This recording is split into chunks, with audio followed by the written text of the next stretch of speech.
around here. The car knows the way around here, and we know that we have a good team behind us. All stops are good in training. Qualifying was tight yesterday. He just said third and second, but between your and Joe it was 300. And actually there were 7 cars, only 110. So it's basically nothing. So it's going to be a tight race, long 6-hour race. We're really looking forward. We need your support. All right. You got it. Yeah. Oh, yeah. My turn. My name is Koch. I'm not his brother. I mean, it's a very common name in Germany, Müller. I've raced already in America 1999 to 2001 for BMW, first with the famous LMR, and in 2001 with the GTR. And I'm really happy to be back in America. I really enjoy it, especially on a place like that. I really got back into the circuit quickly. I mean, it's 11 years ago, but you will never forget a circuit like that. Famous corkscrew and all these up and down banging corners. It's really fun to drive here. Especially now at BMW, so I can see the suits our car. So as the other two said already, qualifying was really, really tight. It's going to be a fight between 10 cars, which will always be together and fight together. So and the spectators' point of you, it's going to be a really nice race. So yeah, we're going to give everything. BMW Team RLL, cheer for us, as Bill said, and we have to put medal and see what happens. You win it. I know it. You got our support. Come on, Bill. Go for it. Last but not least, Bill Oberlin, who just stepped in, and your car's over there. You can't see it anymore. They're going to take it away. That's funny. Well, I've been with BMW for 17 years, so pretty close to my board you guys. Love it. I didn't know how this race was going to go until about 3 seconds ago. I found a lucky pick to wrap it. Good job. Wait, Joey found one too. We're going to stop. 1, 2. All right, let's go to the pennies. This car knows a way around it fast. We know that. Let this race be 1-2. Last year, and trying to see the deal. Trying to see this year. We see you guys every lap running lights. We've seen you flash your lights. Good job. I've been rooting for you. I'm surprised I don't drive off the turn. So we'll leave some black lines down there. I love you guys. So we'll come by and visit if we can, but thanks for your support. Really appreciate it. You're the reason we're here. You're the best. Right. There's one thing I need you guys to do. All you guys down in turn 5, you need to make enough noise when they go by that they can hear you. Oh, yeah. We need some air horns then. And by the way, I don't want the pennies in the cars. It adds weight. You go through more tires that way. It's okay. They're not copper anymore. All right, you guys, get out of here. Good luck. Thank you very much. Thank you, guys. Go! Go, team! Thanks, Larry. I promised I'd have them out of here in less than 10 minutes. We did great. They have to go eat lunch, and then they've got to be a bit late at quarter after. Yeah. Give them lettuce. So it's kind of tight. The fog this morning was kind of interesting. I got here, I said, wow, they're supposed to be running the Miata race. It was like 8:15. And we were up in a chalet that's up in the Red Bull Center thing, and I looked down and we couldn't see the track. Looking down, it was so thick you could just sort of go like this. So let's talk about the car for a minute. How many people were here last year? Well, guess what? This is a different car.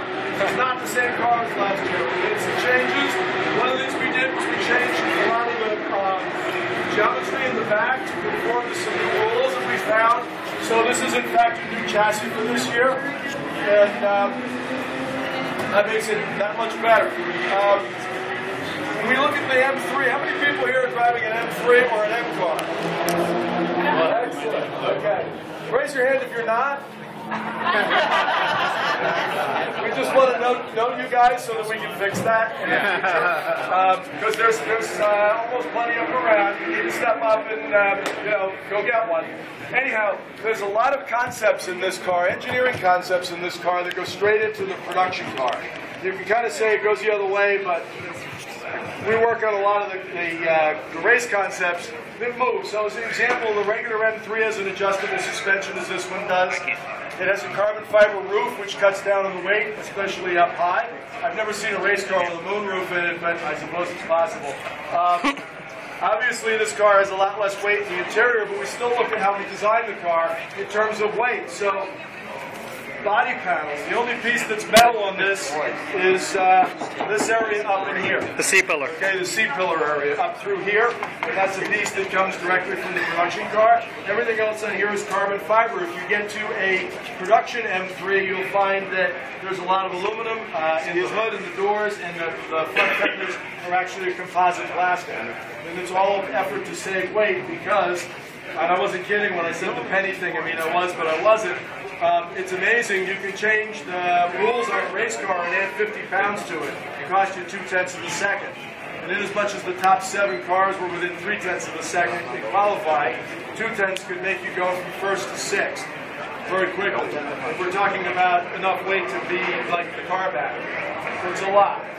When we look at the engine in this car, it's derived from the 4-liter engine. It's a 4-liter engine from the standard M3. This one's been modified. Obviously, we don't have to pass the same emission standards, nor do we have to make the thing live for several 100,000 miles. We only got to make it live for about 6-8 hours. So we can get more out of it. The horsepower is just about 500.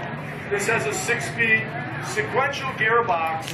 The reality of it is the gearbox is the transaxle in the back. And we did that for weight balance. So the transmission is different than the production car, but it is a 6-speed, that's what's allowed, and it's electronically shifted. We've taken that same concept and built the dual clutch transmission out of it. So it's all a sequential gearbox. It's just that in this one we moved it to a different location. It's pretty impractical to do that for a road car. Obviously, massive 4-wheel disc brakes. These are a bit different, but the concept is the same. You can't put a spoiler like that on the back, although we'd like to. You can get some aftermarket things, I guess, but this wouldn't be legal on the U.S. highway from an OEM manufacturer, which is why you can't sell that kind of thing in the U.S.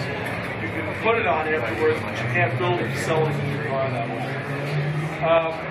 18-inch wheels.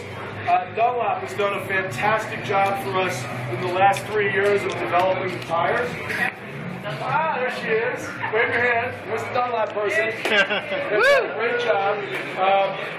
I'm friendly with the person from Michelin, who I've known for quite a while, and I was talking to her about something I needed a favor from. It was kind of difficult because we don't have the tires on the car. And I said, you know, I apologize that we beat you guys last year. And she said, don't worry about it. It actually makes the Michelin guys straighten up and take notice.